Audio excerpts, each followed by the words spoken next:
வணக்கம். நான் வழக்கறிஞர் தமிழன். மத்திய அரசின் வேளாண்மை மசோதா இது நானும் என்னவோ போல தான் நினச்சிட்டு இருந்தேன். இன்னைக்கு காலையில் தான் அந்த ஆர்டிக்கலோட லிஸ்ட்டை வாங்கி படித்தேன், அந்த புக்கை வாங்கி படித்தேன். முதல் விஷயம், விவசாயிகள்கிட்ட நேரடியாக கம்பெனிகள் வந்து அக்ரிமெண்ட் போடும். இந்த ஒரு விவசாயிகிட்ட நேரடியாக கம்பெனிகள் வந்து அக்ரிமெண்ட், இத்தனை ஏக்கருக்கு அக்ரிமெண்ட் போடுவாங்க. அந்த கம்பெனி என்ன சொல்லும் அப்படின்னா, ஒரு கத்திரிக்காய், மாங்காய், வெண்டைக்காய் எதுவாக இருக்கட்டும், இந்த பொருள் இந்த சைஸில் தான் இருக்கணும், இந்த பொருள் இந்த குவாலிட்டியில் தான் இருக்கணும், இந்த பொருள் இப்படி தான் இருக்கணும் அப்படிங்கிறது அந்த அக்ரிமெண்ட்டில் இருக்கும்.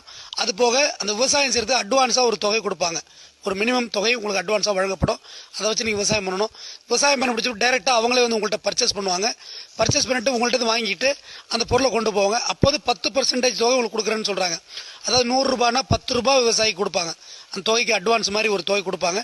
எடுத்துகிட்டு போயிட்டு 90 நாள் கழித்து இந்த விவசாய பொருள் தேரும் தேராதுன்னு முடிவெடுக்கிறதுக்கு அவங்க 90 நாள் டைம் எடுத்துக்குவாங்க.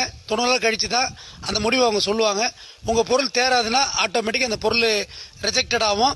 அந்த 10% உங்களுக்கு பணம் கொடுத்தாங்க இல்லையா, அந்த பணத்தை கேபிட்டலில் வைப்பாங்க. இப்படியா போயிட்டே இருக்கும். மேலும் அவங்க கொடுக்குற விதையை மட்டும் தான் நீங்கள் அந்த நிலத்தில் அந்த கல்டிவேட்டிங் பண்ணணும். அது பேர் மான்சாண்டோ விதைகள். மான்சாண்டோ விதைகள்னால் தமிழில் சொல்கிற கரு விதை நீக்கம் செய்யப்பட்டது. அதை நீங்கள் விதை நல்லா எடுத்து வைக்க முடியாது. ஒன்ஸு பயிரிட்டால் முளைக்கும், திருப்பியெல்லாம் முளைக்காது. அதுக்கு சில குறிப்பிட்ட நோய்கள் வரும். அந்த குறிப்பிட்ட நோய்களுக்கு ஃபெர்டிலைசர், அதாவது மருந்து, உர மருந்து இருக்கு இல்லையா, அதுவும் அவங்களே கொடுப்பாங்க. அதுதான் நீங்கள் பயன்படுத்தணும்.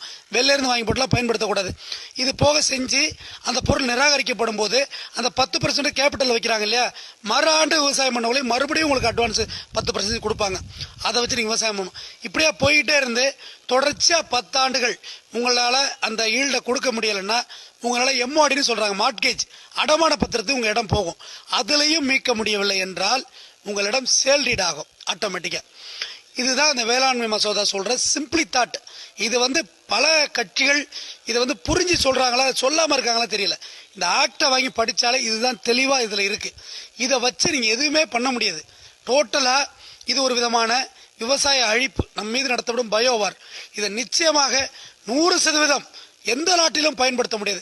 இதில் மிக முக்கியமான பாயிண்ட் சொல்கிறேன், இந்த சட்டத்தை எதிர்த்து நீங்கள் கோர்ட்டுக்கு போக முடியாதுன்னு ஆர்டிக்கல் சொல்லுது. நீங்கள் நீதிமன்றத்திற்கு இந்த சட்டத்தை நோக்கி போக முடியாது.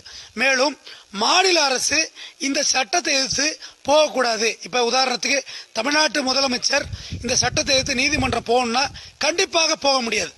இப்போ ஆந்திரா முதலமைச்சர் எல்லாருக்கும் இதே தான். இதுதான் அந்த ஷரத்து 13(1)(7) சொல்கிறாங்க. அதாவது பிரிமினரியில் இதை சொல்கிறாங்க. இது ரொம்ப ரொம்ப அபாயகரமான சட்டம். இது மிகப்பெரிய கார்ப்பரேட் கம்பெனிகளுக்கு உதவியாக போய்விடுங்கிறது